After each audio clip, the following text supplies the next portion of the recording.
Hello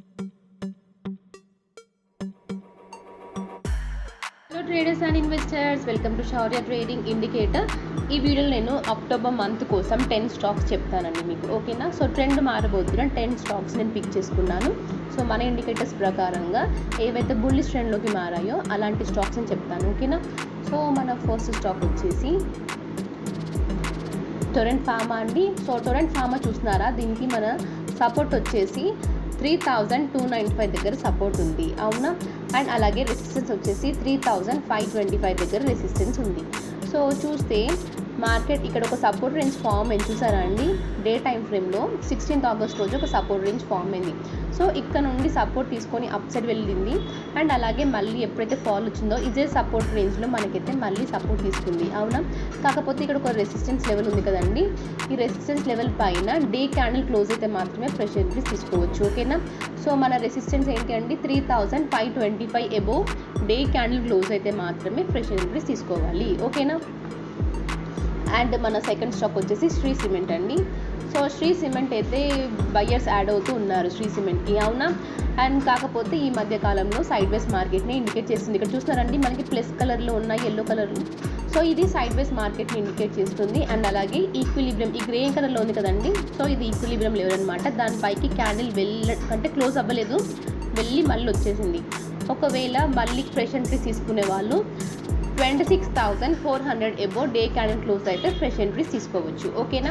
and target వచ్చేసి 28,500 వరకు hold చేయొచ్చు, ప్రాబ్లం లేదు, ఓకేనా. అండ్ నెక్స్ట్ వచ్చేసి ఎస్బీఐ లైఫ్ అండి. సో ఎస్బీఐ లైఫ్ అయితే మనమైతే బుల్లిష్ ట్రెండ్లోనే ఉన్నాము. కాకపోతే ఫ్రెష్ ఎంట్రీస్ తీసుకునే వాళ్ళు 1940 అబోవ్ డే క్యాండిల్ క్లోజ్ అయితే మాత్రమే ఫ్రెష్ ఎంట్రీస్ తీసుకోవండి, ఓకేనా. లేదంటే ఒకవేళ మళ్ళీ మార్కెట్ రిజెక్షన్ ఫేస్ చేసింది అనుకోండి, ఇది మళ్ళీ ఒకవేళ డబల్ టాప్ ప్యాటర్న్ ఫామ్ అయిందంటే మళ్ళీ ఫాల్ అయ్యే ఛాన్స్ ఉంది, ఓకేనా. సో జాగ్రత్తగా ఉండండి. అండ్ నెక్స్ట్ స్టాక్ వచ్చేసి Reliance industries. So Reliance industries చూస్తే మనకైతే ఇప్పుడు ప్రస్తుతానికి మనం సెల్లర్ జోన్లోనే ఉన్నాం, ఓకేనా. సో ఫ్రెష్ ఎంట్రీస్ తీసుకునే వాళ్ళు 3055 అబోవ్ డే క్యాండిల్ క్లోజ్ అయితే మాత్రమే ఎంట్రీస్ తీసుకోండి. సో మనకైతే ఒక సెల్లర్ జోన్ ఫామ్ అయింది కదండి జూలై మంత్లో. సో అక్కడి నుండి మనకి నెగటివిటీ చూసాం, మళ్ళీ అక్కడికే వెళ్ళామండి సెల్లర్ జోన్కి, చూస్తున్నారా ఇక్కడ. అండ్ మళ్ళీ అక్కడ నుండి మనమైతే ఫాల్ చూసాము. సో మనం థర్డ్ టైం వెళ్ళాం కాబట్టి సెల్లర్ జోన్ని నేను బ్రేక్ చేస్తుందని అనుకుంటున్నాను. ఒకవేళ సెల్లర్ జోన్ని బ్రేక్ చేసినామంటే మళ్ళీ నెక్స్ట్ 3200-250 వరకు వెళ్ళే ఛాన్స్ ఉంటుంది. అండ్ మన నెక్స్ట్ స్టాక్ వచ్చేసి పిడిలైట్ ఇండస్ట్రీస్ అండి. సో పిడిలైట్లో చూస్తే మనకైతే బయ్యర్స్ యాడ్ అయ్యారు. అండ్ అలాగే మొన్న లాస్ట్ డే వచ్చేసి మంచి బులిష్ మూమెంట్ చూసాము, అవునా. సో మనకైతే సెల్లర్స్ ఎవరు లేరండి. సో ఎంట్రీస్ తీసుకునే వాళ్ళు తీసుకొని హోల్డ్ చేయొచ్చు. అండ్ మన నెక్స్ట్ స్టాక్ వచ్చేసి ఇండియన్ ఆయిల్ అండి. సో ఇండియన్ ఆయిల్ అయితే మనకి ఫ్రెష్గా ట్రెండ్ మారిపోయింది, చూసారా అండి. మనకైతే నిన్న లాస్ట్ డే దాంతోనే మనకైతే ఫ్రెష్గా ట్రెండ్ మారిపోయిందని ఇండికేషన్ వచ్చేసింది. సో ఫ్రెష్ ఎంట్రీస్ తీసుకునే వాళ్ళు తీసుకోవచ్చు, లేదు వెయిట్ చేసి తీసుకునే వాళ్ళు 186 అబోవ్ క్యాండిల్ క్లోజ్ అయినా కూడా తీసుకోవచ్చు, ఓకేనా. అండ్ నెక్స్ట్ వన్ వచ్చేసి Exide industries. So Exide industries చూస్తున్నారా అండి. సో ఎక్సైడ్లో అయితే మనకి సపోర్ట్ ఫామ్ అయింది. ఇక్కడ ఎప్పుడు ఫామ్ అయింది సపోర్ట్ ఫ్రెష్గా అయితే 20th సెప్టెంబర్ వచ్చి ఫామ్ అయింది. అండ్ అలాగే మన ఇండికేటర్స్ ప్రకారంగా అయితే గ్రీన్ క్రాస్ ఓవర్ కూడా అయింది, ఓకేనా. సో మనకైతే అప్ సైడ్ మూమెంట్ వెళ్ళే ఛాన్స్ ఉంది. సో ఎందుకు చెప్తున్నానంటే మనకైతే కంటిన్యూస్గా సెల్లర్స్ యాడ్ అయ్యి మార్కెట్లో ఫాల్ వచ్చింది కదా.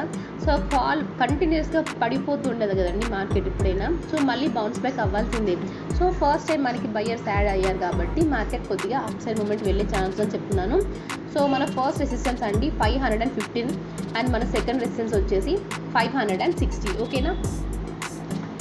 అండ్ నెక్స్ట్ స్టాక్ వచ్చేసి చెంబల్ ఫర్టిలైజర్స్ ప్రస్తుతానికి అయితే మనం సెల్లర్ జోన్లో ఉన్నాము. ఒకవేళ ఫ్రెష్ ఎంట్రీస్ తీసుకునే వాళ్ళు 526 అబోవ్ క్యాండిల్ క్లోజ్ అయితే ఫ్రెష్ ఎంట్రీస్ తీసుకోవచ్చు, ఓకేనా. అండ్ మన నెక్స్ట్ స్టాక్ వచ్చేసి భారత్ పెట్రోలియం అండి. సో భారత్ పెట్రోలియం కూడా చూస్తే మనకైతే కంటిన్యూస్గా బయ్యర్స్ ఉన్నారు. అండ్ అలాగే ఫ్రెష్గా మనమైతే ట్రెండ్ మారిందని ఇండికేషన్ వచ్చింది. కాకపోతే దీంట్లో ఒక ప్రాబ్లం ఉందండి, మనకి స్టార్ కూడా ఫామ్ అయింది. సో ఇక్కడ చూసారండి మనకి స్టార్ కూడా ఫామ్ అయింది. సో ఫ్రెష్ ఎంట్రీస్ తీసుకున్న వాళ్ళు కొంచెం జాగ్రత్తగా ఉండాలి భారత్ పెట్రోలియంలో, ఎందుకంటే స్టార్ ఫామ్ అయింది కాబట్టి మనకి రిజెక్షన్ ఫేస్ చేసే ఛాన్స్ ఉంది, అవునా. సో ఒకవేళ మన నెగటివిటీ వచ్చిందనుకోండి, సో ఈ రేంజ్లో ఎక్కడైనా సపోర్ట్ తీసుకునే ఛాన్స్ ఉంది. మళ్ళీ 327 దగ్గరనో ఇక్కడ సపోర్ట్ తీసుకుంటుంది కదా.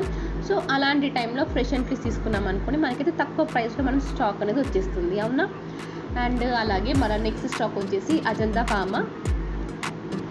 సో అజంతా ఫార్మా కూడా మనకైతే గ్రీన్ కలర్ సిగ్నల్ ఇచ్చేసింది. ఇక్కడ చూసారండి, క్రాస్ ఓవర్ అయిపోయింది. అండ్ అలాగే మనం బయ్యర్ రేంజ్లో నియర్గా ఉన్నాం, అవునా. సో ఫ్రెష్ ఎంట్రీస్ తీసుకున్న వాళ్ళు 3500 ఎబోవ్ ఫ్రెష్ ఎంట్రీస్ తీసుకోవచ్చు. సో ఇవన్నీ మన 10 స్టాక్స్. సో ఇంట్రెస్ట్ ఉన్న వాళ్ళు మీ వాచ్ లిస్ట్లో యాడ్ చేసి తప్పకుండా వాచ్ చేయండి. Thank you for watching.